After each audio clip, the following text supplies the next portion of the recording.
Big news, and not the least of which was obviously Drake Maye is now going to be the starting quarterback for the New England Patriots. And Jori, I was really excited for you on this show this week because the three of us have had really, I think, informed, passionate conversations on why maybe it wouldn't be best for Drake to start at all this year.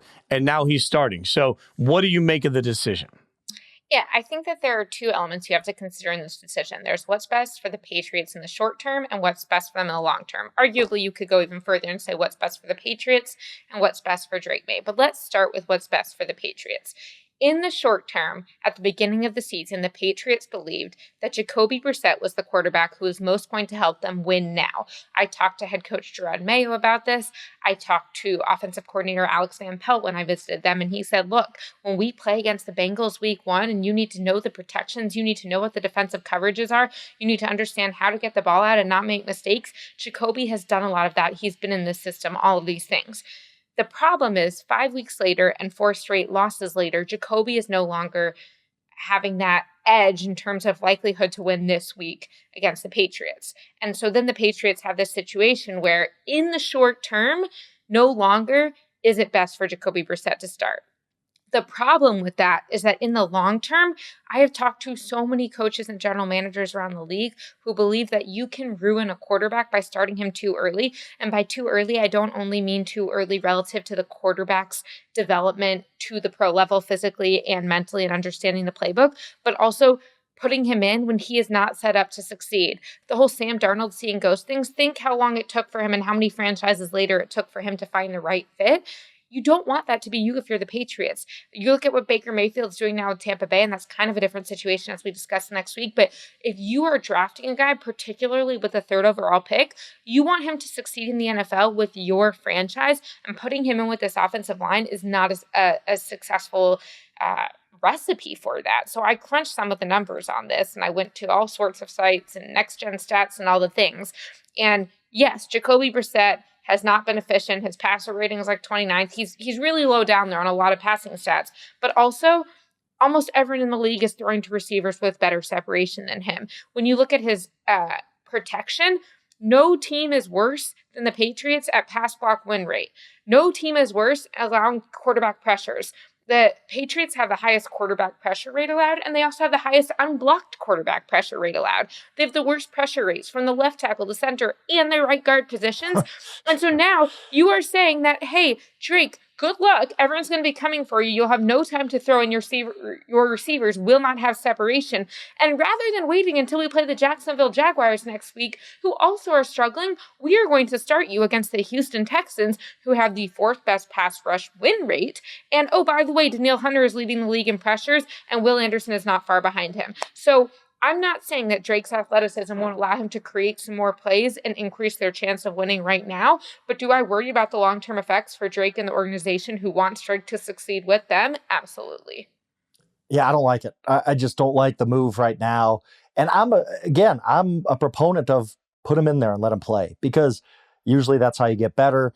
We've seen a lot of quarterbacks have success that way. Yeah, Jordan Love happens sometimes. That can be a path to success as well, but we don't know that Jordan Love wouldn't have been good right away, right? Like, I mean, you generally learn by doing things, and I think that in most cases that's how I would do it. In this case, though, as you talked about, Jori, this offense is such a mess that it's not just, oh, he's going to get hurt, which might happen, I guess. I don't know about that, predicting injuries or anything. But to me, it's falling into bad habits. It is, you're not playing, like when you're playing behind the offensive line that bad, and those stats you put out there are just stunning, actually, you're going to develop bad habits. You are going to, your eyes are going to be down on the pass rush and not downfield. You are going to be escaping the pocket when there's no pressure at all. You're going to be developing those bad habits nobody wants to see out of their quarterback. I hope that doesn't happen for Drake Maye. Hope he has a successful run here. Hope he goes into year 2 feeling good about himself, fundamentally sound still. But I just wonder what these next few weeks are going to do for Drake Maye. It's not going to be easy at all. Maybe that'll make him better in the long run, but I don't see it that way. I think they should have waited, especially like you said. don't throw him out there against the Texans. Like, this is one of the teams that, look what they did to Caleb a couple of weeks ago. Like, this is a team that can get after you as far as if you can't protect, they're just going to send pressure and pressure and pressure. D'Amico knows that better than anybody. They got 2 good rush ends.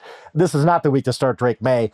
And honestly, this isn't really the month or maybe the season to start Drake Maye. I wouldn't do it.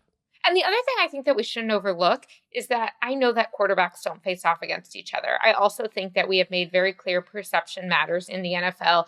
Woody Johnson's team losing in England to his former quarterback mattered to the former ambassador, who they're still calling the ambassador on our conference calls.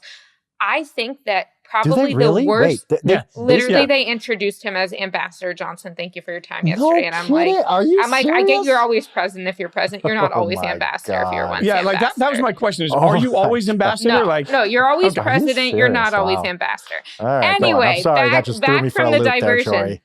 I think that while quarterbacks don't directly face each other on the field, they are judged against each other in a game. So I think the worst quarterback who Drake Maye could get his first start against would be Jaden Daniels, because they're in the same class. Jaden Daniels is having a lot of success, and that is the benchmark. The second worst is CJ Stroud, because everyone saw last year what happened, and think about what happened to Bryce Young and how much they were compared. And so now you're going to start Drake Maye and say, well, this guy figured it out his first year, and yeah, maybe he had more pieces, but not all the pieces, and that is going to be factored into what Robert Kraft and what these people think Drake Maye should be able to do. Part of this, to me, every quarterback is different, and the trajectory for all of them is different. The main goal here is to develop a quarterback to be the face of the franchise for the future. And Jori, you made such a smart point when you talked about short-term, long-term. I guess my question to the Patriots is, what are your short-term goals that are really going to be accomplished here that help you long-term? Because in my mind, if Drake helps you win 2 more games this season, what are you going to be, a 5-win team? So now you're going to pick 4th in the draft. Spot? That's actually a good That's point, exactly it. Like, now you're pushed down to 4th or 5th in the draft instead of 1st or 2nd. And, next year where there isn't a clear-cut first overall pick at quarterback, maybe you want first shot at one of these wide receivers or defensive ends or offensive linemen that somebody's in love with. Maybe you want the draft equity that comes, the trade equity that comes with it. Like, Drake Maye playing well enough to win you 2 extra games actually hurts what you're trying to develop long-term. So if I'm looking at the Patriots and I'm looking in the mirror, I'm saying, well, what did we expect? We expected that this roster top to bottom is probably the worst in the NFL top to bottom.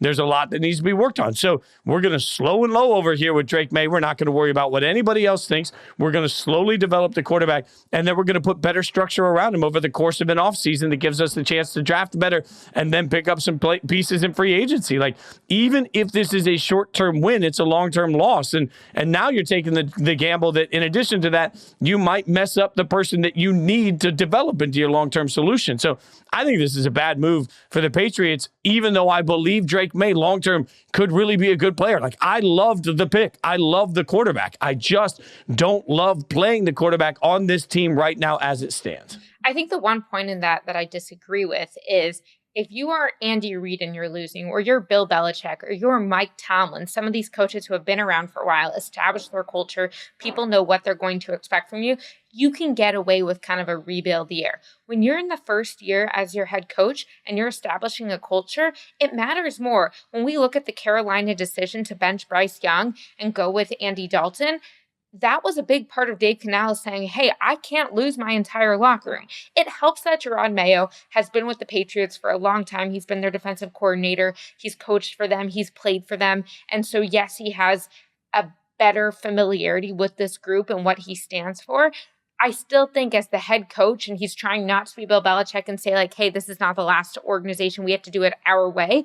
I do think that him being in the first year as head coach makes a difference in how important it is to win now, regardless of what that does for your draft standing. I think it makes a difference too, in that it's probably going through his mind is, I don't want to take a 1-16 in my first year and then get a call from Robert Kraft right as soon as the season ends. It tells me I'm gone. Like, that has happened before. And decisions are made all the time with your personal well-being in mind. And maybe Jerod Mayo doesn't want to, take a 16-game losing streak into the offseason. Not to say that they would lose 16 in a row with Jacoby, but they look exactly as bad as I thought they would coming into the season. I still do not have any idea how they beat the Cincinnati Bengals in week 1. I'll never figure that one out. But this is a bad football team. And, preservation is a thing in the NFL. And maybe Jerod is saying, Drake Maye gives us a shot to win a couple of games. I need that. I just can't take 16 in a row here to go into the offseason.